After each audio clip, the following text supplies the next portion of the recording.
A ver, ¿cómo es posible que un país, uno de los más poderosos del mundo, acabe al borde de la bancarrota? Y de repente estalle en una de las revoluciones más famosas de la historia. Pues, como suele pasar, la respuesta empieza en un sitio muy concreto, el bolsillo.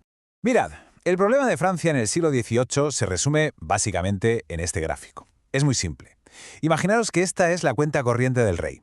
La barra de los gastos por las nubes, disparada. Y la de los ingresos, bueno, casi ni se ve. El agujero económico era sencillamente brutal. Y nadie, pero nadie, tenía ni idea de cómo salir de ahí. Y aquí tenemos la primera ficha del dominó, la que lo empieza todo. Francia estaba en bancarrota, totalmente arruinada. La pregunta es, ¿cómo se llegó a esa situación? Pues fue una especie de tormenta perfecta, de verdad. Vamos a ver los motivos. Para empezar, el país no paraba de meterse en guerras, que costaban una barbaridad. Luego estaba la corte, en el Palacio de Versalles, que era un sinvivir de lujos y fiestas, un derroche. Encima, se habían dejado una fortuna ayudando a los Estados Unidos en su guerra de independencia contra los británicos. Y por si todo eso fuera poco, las cosechas salieron fatal, la gente pasaba hambre y la industria no podía competir con la de Inglaterra. Y para rematar, el sistema para cobrar impuestos era un desastre absoluto. No funcionaba por ningún lado. Ojo, que hubo intentos de arreglarlo, ¿eh? Varios ministros del rey propusieron la idea más lógica del mundo. Oye, ¿y si los que más tienen, o sea, la nobleza y la iglesia, empiezan a pagar impuestos? Algo, lo que sea. ¿Pero qué pasó? Pues que su respuesta fue un no rotundo. Se negaron en banda. Y claro, sin esa solución, el país estaba completamente bloqueado, paralizado. Bien, pasemos a la siguiente pieza clave de este puzzle. Porque el problema no era solo el dinero, que va. El verdadero lío, el problema de fondo, estaba en cómo estaba organizada la sociedad francesa. Era un sistema increíblemente injusto. A ver, la sociedad de la época se dividía en lo que se conocía como los tres estamentos o tres estados. Es fácil. El primer estado, el clero, vamos, la iglesia. El segundo estado, la nobleza, los condes, duques, etc. Y el tercer estado, pues, todo el mundo de más, desde un banquero riquísimo hasta el campesino más pobre, todos metidos en el mismo saco.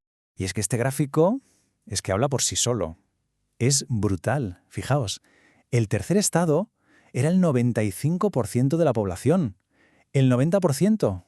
Mientras la nobleza y el clero, los dos grupos privilegiados, juntos no llegaban ni al 5%. Es una imagen que hay que tener muy presente para entender lo que va a pasar. Entonces, aquí está la clave de todo el asunto. Ese pequeño 5% de privilegiados, el clero y la nobleza, no solo no pagaban los impuestos importantes, sino que además se quedaban con los mejores cargos y tenían un montón de privilegios. Y mientras tanto, el 95% restante, el tercer estado, lo pagaba absolutamente todo. No tenía ni voz ni voto en política y, para que nos entendamos, eran los que sostenían el país entero con su trabajo y su dinero. La situación simplemente no podía aguantar más. Total, que sin un duro y sin saber qué hacer, al rey Luis XVI no le quedó más remedio que tomar una decisión desesperada. Convocó una cosa llamada los Estados Generales, una especie de mega reunión con representantes de todo el reino, una asamblea que no se celebraba desde hacía más de un siglo. 175 años, es que se dice pronto. Casi 2 siglos sin que los reyes necesitaran convocar algo así. Así que claro, imaginad la expectación. Era el evento del siglo. Toda Francia estaba con los ojos puestos en esa reunión. Pero antes de esa gran reunión, se hizo algo que fue bastante increíble para la época. Se le pidió a cada pueblo, a cada ciudad, a cada gremio que escribiera sus quejas y sus peticiones al rey.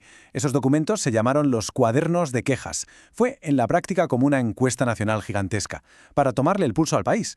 ¿Y qué salía en esos cuadernos? ¿Qué pedía la gente? Pues, visto desde hoy, cosas de puro sentido común. Los campesinos, lógicamente, pedían pagar menos impuestos. La burguesía, que eran los comerciantes, abogados, médicos, pedían igualdad ante la ley. Querían que se pudiera acceder a los cargos importantes por mérito, no por haber nacido noble. Y casi todo el mundo coincidía en algo fundamental. Querían una constitución que limitara el poder del rey y que garantizara libertades básicas, como la libertad de prensa. Todo esto suena muy bien, ¿verdad? Parecía que por fin las cosas podían cambiar. Pero había una trampa. Un problema enorme en el propio sistema de la reunión, que estaba diseñado precisamente para que al final nada cambiara. Y la trampa estaba aquí, en el sistema de voto. Atención, porque esto es clave. No se votaba por persona, o sea, un diputado un voto, no. Se votaba por estamento. ¿Qué significa esto? Pues que todo el clero, el primer estado, tenía un voto, toda la nobleza, el segundo estado, otro voto, Y todo el tercer estado, ese 95% de la población, tenía así también un solo voto. Vamos a ver cómo funcionaba este sistema en la práctica. Imaginaos que se vota una propuesta para que los nobles y el clero paguen impuestos. El primer estado, el clero, lógicamente, vota que no. El segundo estado, la nobleza, por supuesto, vota que no. El tercer estado, el pueblo, vota que sí. ¿Cuál es el resultado final? 2 votos contra 1. Propuesta rechazada. Daba igual lo que quisiera el 95% del país. Con este sistema los privilegiados siempre ganaban 2-1. Siempre. Claro, llegó un momento en que los representantes del tercer estado se dieron cuenta de que estaban en un juego con las cartas marcadas y dijeron, basta, se acabó el juego.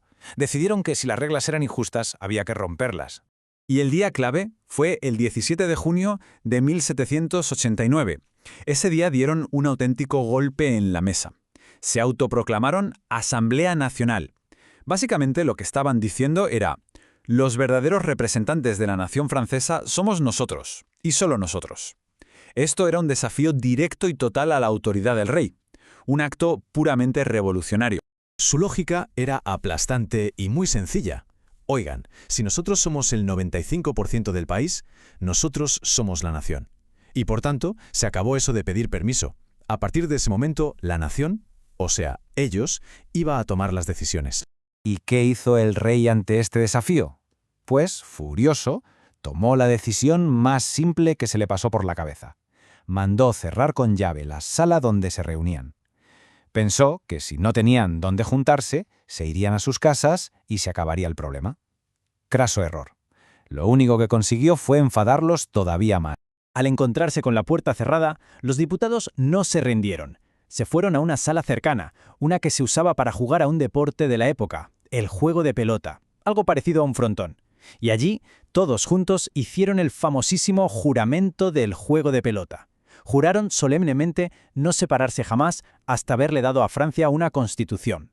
Era una promesa en toda regla. Iban a crear un nuevo sistema para el país, le gustara al rey o no. Y ese momento, ese juramento, es el punto de no retorno.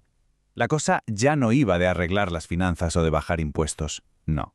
Esto era, ahora sí, oficialmente, el inicio de la Revolución Francesa.